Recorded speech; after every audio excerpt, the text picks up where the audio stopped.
David passe une seconde période d'une durée de 7 ans et demi à Hébron. Elle commence après la mort du roi Saül, tué à la bataille de Gilboa. Avant d'examiner, il est important de mentionner l'enseignement qui découle de l'incident cité au chapitre 1 du deuxième livre de Samuel, lorsque la Malécite pilla de sa vie son mensonge. En faisant état de la mise à mort par sa propre main du roi Saül, nonobstant qu'il ne sauverait pas la défaite, il espérait ainsi obtenir les faveurs de David, l'ayant débarrassé de son ennemi. La réponse du roi et la suite montrent combien la leçon de ne pas porter atteinte aux autorités établies avait été apprise. De Samuel 1,13. Ainsi, nous comprenons que l'enseignement à travers les voies de Dieu se fait en vue des situations futures avec lesquelles nous serons confrontés afin de faire respecter les principes divins. L'obéissance honore vraiment Dieu, parce qu'elle est uniquement centrée sur sa volonté. David était un homme soumis à l'autorité souveraine de Dieu. Il n'utilisa pas l'avantage de la situation pour s'assurer le pouvoir, mais témoigna de sa véritable soumission et de sa patiente attente de l'heure de Dieu. Seuls les hommes brisés savent attendre patiemment. Bien que la situation lui fût favorable, ce n'est cependant pas ce qui le gouverna. Il est merveilleux de voir combien Dieu est un Dieu de dessein. N'avait-il pas donné l'ordre au prophète Samuel de oindre cet homme selon son cœur? C'était donc lui qui se chargerait de son éducation, en vue du but final qu'il savait devoir atteindre. De Samuel 2, 1 à 4.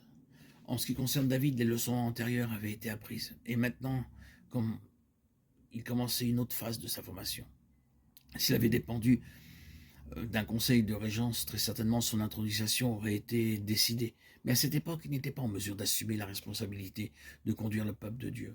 D'autre part, il fallait que ce dernier reconnaisse à l'heure de Dieu les valeurs spirituelles de cet homme, et qu'il était vraiment l'élu de Dieu. Dieu n'impose jamais ce qu'il a choisi, mais il désire que nous les reconnaissions, car comment son autorité serait-elle exercée par ceux qu'il a choisis s'ils ne sont pas reconnus? La question qu'il pose à Dieu témoigne de sa dépendance, et c'est assurément l'un de nos plus grands privilèges. Sommes-nous aussi dépendants que l'était David?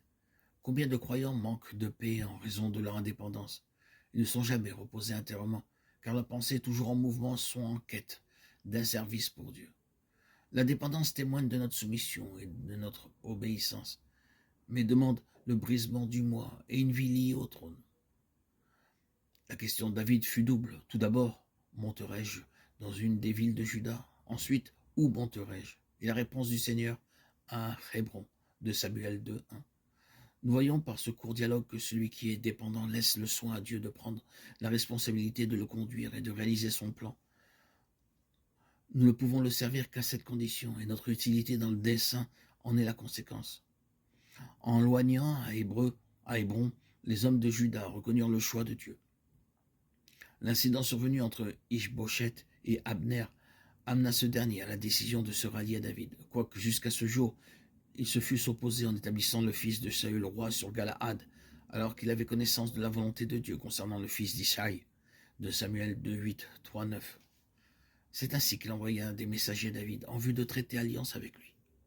Après un entretien avec les anciens d'Israël, leur rappelant les paroles de l'Éternel au sujet de David, établissez-le maintenant. C'est par David, mon serviteur, que je délivrerai mon peuple d'Israël de la main des Philistins et de la main de tous ses ennemis. De Samuel 3, 18. La suite fut tragique, car après son entretien à Hébron avec le roi, Abner tomba dans le piège que lui avait tendu Joab, qui l'assassina.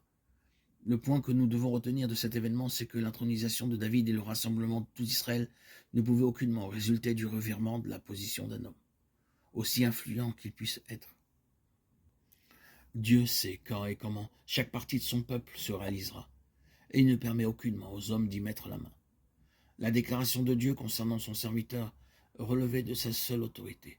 Quant à son heure, il serait arrivé un jour où l'autorité de David aurait été contestée, parce qu'il serait parvenu au pouvoir par le moyen des influences humaines, et Dieu ne saurait assumer la responsabilité de ce qu'il n'a ni ordonné, ni établi.